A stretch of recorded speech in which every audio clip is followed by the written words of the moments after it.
Bismillahirrahmanirrahim. Assalamualaikum warahmatullahi wabarakatuh. Salam hormat sahabatku semuanya dimanapun saudara berada. Seperti biasa, yang belum subscribe silahkan di subscribe channel yang paling mantap ini kawan. Baik, ini ada analisis politik ya. Saya bacakan dulu dari demokrasi.id. Di sini dikatakan bahwa analis politik mengatakan Anies Baswedan berpotensi terkena kampanye hitam di Pilpres 2024. Gubernur Jakarta Anies Baswedan berpotensi terkena upaya pembingkaian atau framing politik identitas.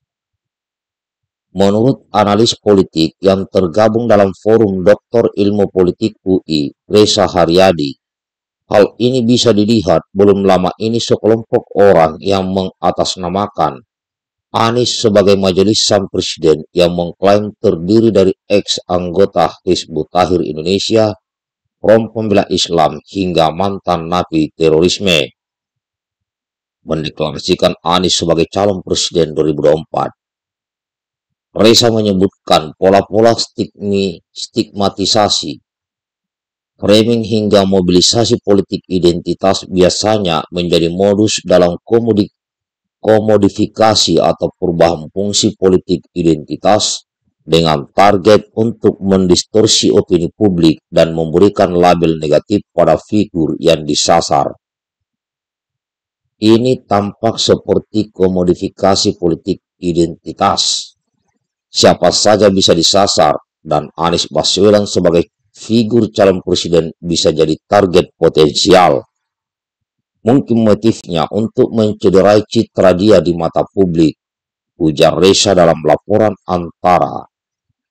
Mantan aktivis GNNI itu mensinyalir aksi dukungan capres yang marak di tanah air tak lepas dari mobilisasi politik, namun tidak lulus. Termasuk kelompok yang mengaku ijtima ulama yang mendukung Sandiaga Uno dan Majelis Sang Presiden yang mengusung Anies sebagai Capres 2024. Aksi politik tersebut menurutnya digelar secara terpola, sistematis dan sulit dipungkiri adanya rancangan politik tertentu di balik itu. Aksi itu juga menurutnya dapat memberi impresi politik yang bisa saja keliru kepada publik, seolah Anies dekat dengan kelompok yang dianggap radikal maupun intoleran. Ini bisa dimainkan oleh lawan politik untuk menyudutkan, karena dicap Islam garis keras dan menjadi tantangan bagi Anies jika maju Pilpres 2024, ujar Reza. Secara politik, stigma-stigma tersebut tidak menguntungkan Anies Baswedan sebagai salah satu calon presiden yang belakangan makin populer setelah mendapat dukungan Partai Nasdem dan termasuk figur dengan elektabilitas tinggi untuk diusung pada Pilpres 2024. Adanya framing politik tersebut tentu akan membatasi ruang gerak Anies untuk meraih dukungan kelompok moderat dan nasionalis. Pembingkaian politik identitas itu juga disebutnya akan mereduksi demokrasi, dapat memecah belah anak bangsa menjelang Pilpres 2024. Yang berdasarkan pengalaman menunjukkan polarisasi politik berbasis politik identitas kondusif bagi konflik sosial dan memerlukan waktu panjang untuk pemulihan atau recovery sosial. Namun, Reza juga yakin bahwa publik akan semakin kritis terhadap politik identitas dan akan melawan aktor-aktor yang menggerakkan politik identitas hanya untuk kepentingan kekuasaan semata. Anies juga perlu mempelopori politik bermartabat dan konsisten saja menjalankan program pro rakyat, memecahkan masalah-masalah faktual di Jakarta yang sudah dilakukan selama menjadi gubernur DKI, kata Reza. Untuk melawan stigmatisasi intoleran dan radikal itu sendiri, menurutnya, Anies punya modal besar, di mana dia lahir dan berpengalaman sebagai aktivis dari kampus yang dikenal sebagai corong moderasi di Indonesia. Pengalaman sebagai aktivis dan latar belakang sebagai akademisi dari kampus yang mengembangkan pemikiran inklusif dan moderat dari Cak Nur atau Nurkolis Majid itu semestinya dapat menegaskan pandangan dan komitmen Anies terhadap pluralisme dan kebangsaan, katanya. Ini kawannya. Jadi memang saya juga sedikit berbicara di sini. Ini politik berbagai cara dilakukan untuk menjatuhkan lawan-lawan politiknya. Maka apa yang harus dilakukan untuk menjawab itu semua? Harus ada counter. Salah satunya adalah terkait ya adanya yang di luar Muslim, ya baik yang Protestan, Katolik, Hindu, Buddha, Konghucu yang selama ini dekat dengan Pak Anies, kalau bisa ikut berbicara. Nah, seperti beberapa waktu lalu yang ada dari pendeta ya, yang di Jakarta bahwa ada 1.000 pendeta mengucapkan terima kasih banyak kepada Pak Anies selaku gubernur karena mendapat BOTI ya, bantuannya, dan siap mendukung.